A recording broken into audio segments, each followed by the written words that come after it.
Salut, bienvenue pour cette première vidéo de 2025. J'espère que vous avez passé de bonnes fêtes. Je suis content de vous retrouver, ça fait vraiment plaisir. Ça fait quelques temps que j'ai pas filmé, j'ai pas pris le temps avec le travail, tout ça. Mais voilà, là, ça va être la première vidéo de 2025 et c'est parti pour un point lecture.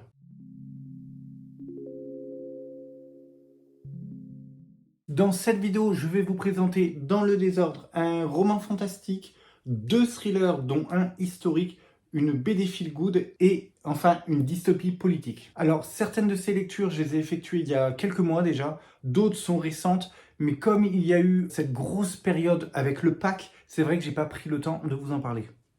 On commence tout de suite avec Voleuse de Lucie Brion aux éditions Sarbacane. Dans ce roman graphique feel good, les thèmes principaux sont l'amour queer et aussi l'humour. On va découvrir le personnage d'Ella. Ella, elle a un crush sur la douce et mystérieuse Madeleine. Et là, il faut savoir que c'est un personnage qui aime faire la fête, quelquefois un peu trop. Et justement, au lendemain d'une soirée un peu trop arrosée, elle se réveille un peu la tête en vrac, elle sait pas trop ce qui s'est passé et elle découvre dans sa chambre plein d'objets coûteux et surtout des objets qu'elle reconnaît pas du tout. Quelques minutes après ce réveil, Madeleine vient sonner chez elle pour lui avouer son amour, mais surtout pour lui expliquer que lors d'une soirée qu'elle avait organisée la veille, elle a été victime d'un cambriolage. C'est une histoire trop mignonne, c'est tendre, c'est doux. J'ai beaucoup aimé dans cette lecture ressentir que leur amour est vraiment normal, elles se posent pas de questions, c'est des adolescentes, elles vivent leur amour tout simplement. Bah ouais, ça fait du bien de lire des histoires comme ça,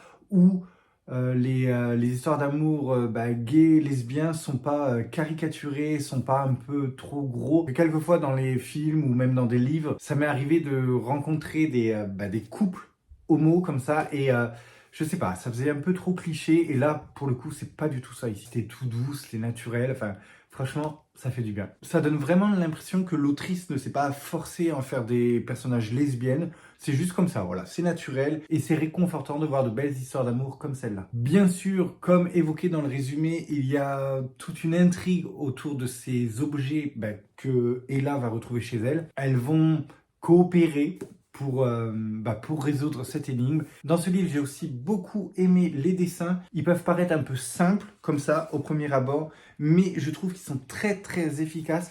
En fait, vous arrivez rapidement à discerner les expressions des personnages. Il y a aussi cet emploi d'une seule couleur. À chaque fois, on a une couleur dominante et celle-ci va changer si c'est un flashback, si on évoque tel ou tel souvenir. Et je trouve que c'est super cool parce qu'en fait, ça sert à rythmer la lecture et je trouve que c'est très très efficace. Pour la petite histoire, Voleuse, je l'avais reçue de la part de mon gars pour mon anniversaire ainsi que Happy Endings, donc toujours de Lucie Brion et toujours chez Sarbacane. On l'a beaucoup vu sur Instagram, beaucoup sur YouTube, on en a beaucoup parlé, il donne très très envie, le scénario est très original, peut-être un petit peu surnaturel, je sais pas du tout, avec ces histoires qui comme ça peut-être s'entrecoupent, je sais pas trop.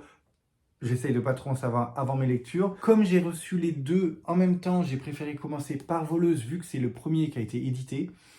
Je trouvais ça normal de commencer par celui-là. Si Happy Endings est aussi bien que Voleuse, je suis sûr que je vais passer un très très bon moment.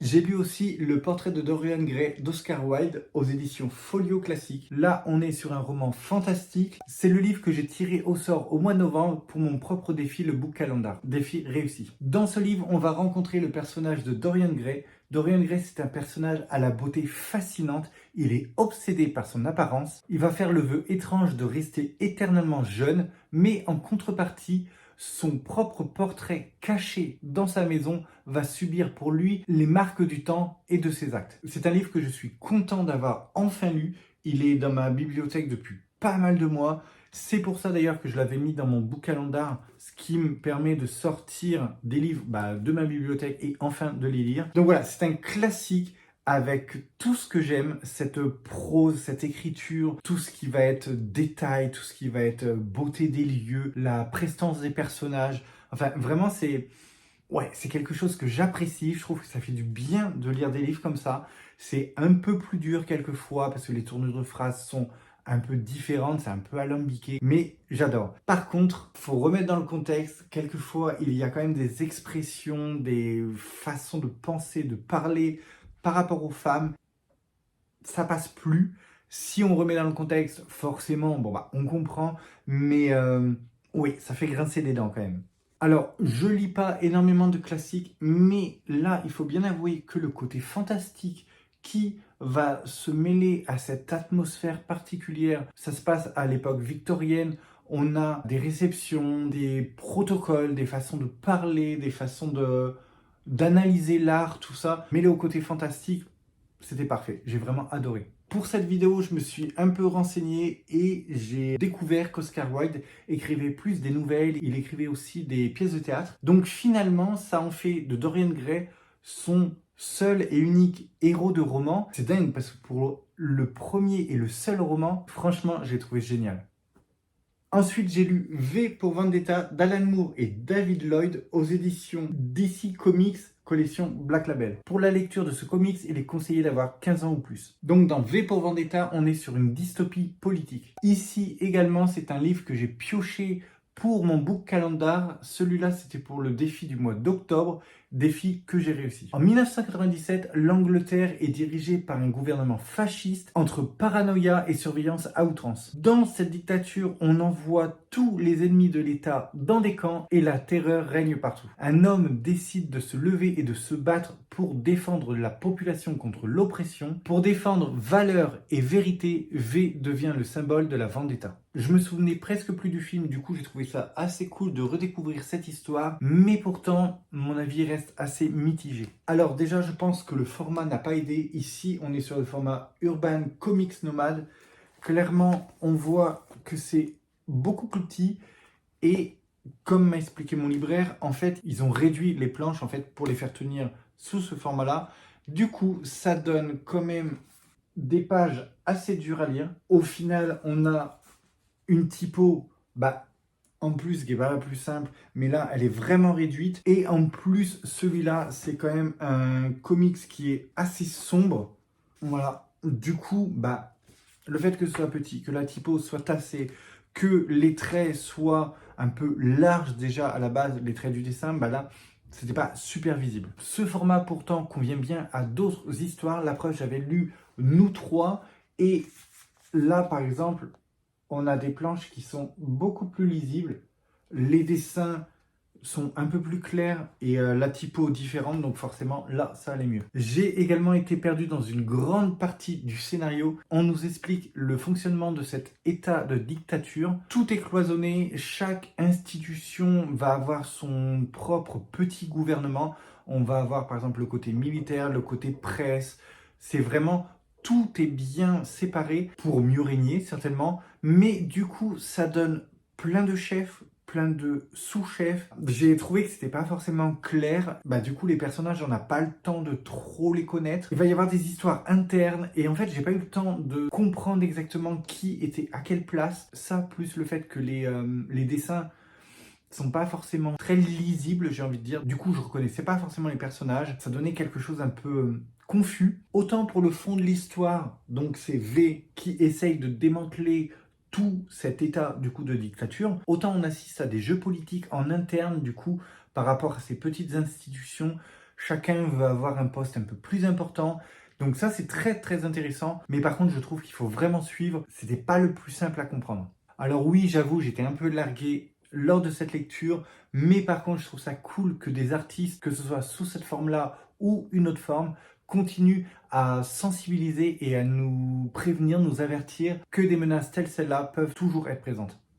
Ensuite, j'ai lu Prime Time de Maxime Chatham aux éditions Albin Michel. Donc ici, on est sur un policier, un thriller psychologique. Dans ce livre, on va assister à une prise d'otage en direct lors du journal télévisé le plus suivi de France. Impossible de couper le direct, sinon le présentateur sera immédiatement abattu devant tous les téléspectateurs. Le GIGN, le directeur de la chaîne, les politiques vont tous essayer au mieux de gérer cette crise médiatique ainsi que le négociateur. J'ai adoré cette lecture. C'est un livre qui se lit tout seul, les pages s'enchaînent, le suspense est haletant et franchement, c'est très très bien. Ici, ce que j'ai trouvé très intéressant, c'est qu'on va partir de la prise d'otage, mais l'auteur creuse un peu plus et à travers du coup cet acte va nous parler de toutes les conséquences médiatiques, politique, financière, tout ce que peut entraîner justement cette prise d'otage et toutes les questions que ça peut soulever. J'ai aimé aussi le côté immersif. À travers ses recherches, Maxime Chatham nous en dévoile un peu plus sur le déroulement d'un journal télévisé.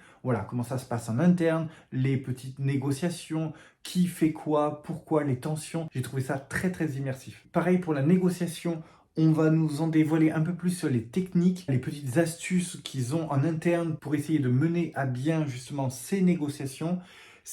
Encore une fois, c'est très immersif et c'est vraiment bien joué parce on fait littéralement partie de cette équipe, on transpire avec eux, on espère avec eux, et franchement, c'était très très bien fait. Dès les premières pages du livre, j'ai pas pu m'empêcher de penser à la série The Morning Show avec Jennifer Aniston et Reese Witherspoon, qui nous dévoilait également l'univers stressant et impitoyable des chaînes d'information. Voilà, pour résumer, c'est un livre que j'ai vraiment apprécié, je l'ai trouvé très très palpitant. C'était vraiment passionnant. Et voilà, j'ai hâte d'être à l'année prochaine pour lire le prochain Maxime Chatham. En effet, il fait partie des quelques auteurs pour lesquels je mets mes lectures en cours en pause pour découvrir rapidement les nouvelles parutions.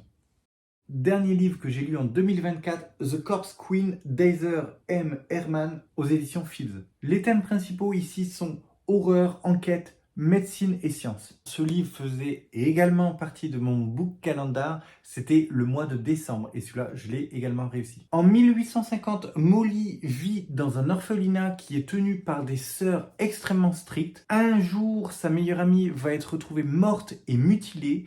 Et immédiatement, Molly va commencer à suspecter le petit ami de la victime. C'est un jeune étudiant en médecine issu d'une très bonne famille. Est-ce que le meurtre sert à dissimuler cette liaison ou l'enfant à venir? Presque au même moment, la supérieure annonce à Molly qu'elle va quitter l'orphelinat dès le lendemain pour aller vivre chez sa tante Ava. C'est une nouvelle qui surprend énormément Molly parce qu'elle se croyait depuis toujours orpheline. Elle découvre alors qu'une vie plus confortable l'attend, une vie à l'abri du besoin, mais à une condition, elle doit accepter un travail en échange de cette nouvelle situation. Sa mission, collecter des corps. En explorant ce nouvel environnement, Molly découvre qu'un tueur rôde dans cette ville. Un tueur qui s'en prend aux femmes, mais aux femmes spéciales, celles qui présentent une particularité physique. C'est un thriller captivant avec une atmosphère gothique très très réussie. Les personnages sont très très réussis. Perso, j'ai adoré Ava, la tante de Molly. C'est un personnage un peu obscur, un peu énigmatique. J'ai vraiment apprécié. J'ai beaucoup aimé aussi l'enquête que va mener Molly. Molly, elle va essayer de faire avec les moyens qu'elle a, mettre des choses en place pour essayer de découvrir l'assassin de sa meilleure amie. J'ai trouvé que c'était réaliste et que c'était bien fait. Une autre chose que j'ai particulièrement aimé dans cet ouvrage, c'est qu'on va évoquer la place de la femme dans cette société. Pour rappel, on est en 1850, donc c'est assez difficile. Cette jeune femme, Molly, est étonnante, elle est très très curieuse, elle n'hésite pas à s'intéresser à tout un tas de choses. Et ce que j'ai bien aimé, c'est qu'elle va se servir de cette nouvelle situation qu'elle va avoir, justement cette nouvelle vie. Elle va s'en servir pour espérer plus, vouloir plus. J'ai trouvé ça bien parce que c'est un personnage fort qui en veut, qui se donne les moyens. Et bref, elle est très attachante. Un dernier mot sur ce livre, j'ai adoré la fin. Je ne vais pas spoiler, c'est clair, mais il y a un moment très poétique dedans. Bref, j'ai adoré. Donc, si je peux vous donner un conseil, lisez ce livre.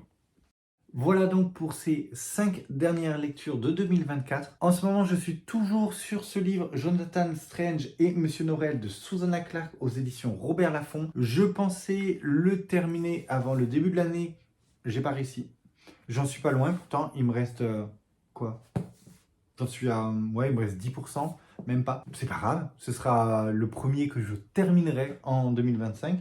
Donc voilà, ça c'est Cornelius qui m'a donné très très envie de le découvrir. Il en a beaucoup parlé. Ouais, bah un univers comme ça, enfin franchement, je ne regrette pas du tout. C'est assez long à lire, mais franchement très très bien. Donc voilà, je pense d'ailleurs le finir juste après cette vidéo. Je vous en parle très prochainement. Voilà, cette vidéo point lecture est maintenant terminée. J'espère qu'elle vous aura plu et qu'elle vous donnera de l'inspiration pour vos prochaines lectures. Si oui, n'hésitez pas à me dire dans les commentaires quel livre vous a fait de l'œil ou si vous les connaissez déjà. Moi, je vous dis à bientôt et en attendant, je retourne lire.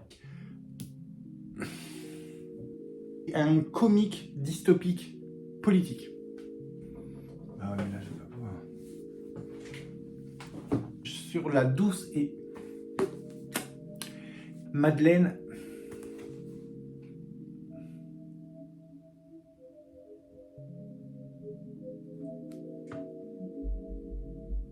On va assister, on va vivre